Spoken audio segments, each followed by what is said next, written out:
Ani maqaan kiyya Jawar jedhama. Fakkeenya Faati Jawar Shamsii Tolaa jedhamti. Shamsii Tolaa jechuun tolaan ka bulliiti. Sirraa dhalatte jechuun sirraa dhalatte isaan Oromoo Tuulamaati.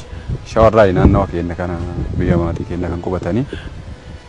Kunis akka seenatti kan beeku seenadhaan beeka. Jaarsonni haasaan rakkoo abbootiin lafaa irraan gahin irraa shawarraa baqatanii biyya kana kan galan jechuudha. Achirraa qabatanii firatanii jechuudha. Abbaan isaa gosa Biilaa jedhamurraa gosti Haadiyyaa yookaan gosti abbaa isaa Biilaadha. Biilarraa dhalatanii gosaan Biilaadha. Inni Kasiraay Muhammad akkuma jedhe haadhaan immoo Shamsiin Tolaati. Shawaa Tuulamarraati jechuudha gostisi. Maatiin isaa kunoo biyyuma kana jechuudha kan itti dhalate.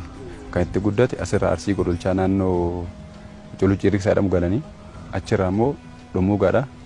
Eegas booda dhimma barnoota inni gara biyya alatti Eeshiyaatti kan darbe jechuudha. Aayyoon tun aadde Muluu Badhaanee jedhamu. Akka xiinxalaa siyaasaa Jawaar Mohammad. Abbaa warraa isaanii obbo Tolaa Bullii umurii isaanii 15tti heerumanii waggaa 2 booda gara Arsii dhufnee jedhu.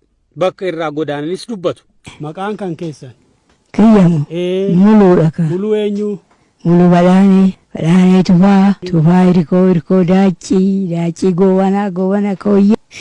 Jumaan dhumne warrumaa wajjin walitti jirru. 15tti nan heerumee 17tti biyyaa baane. Biyyaa bahee biyya natti gale. Biyya isaa dheekoo abbichuu achi kaanee dhufne abbichuu sani. Amma dhama ijoolleedhaa ijoollumatti jaa wallaali.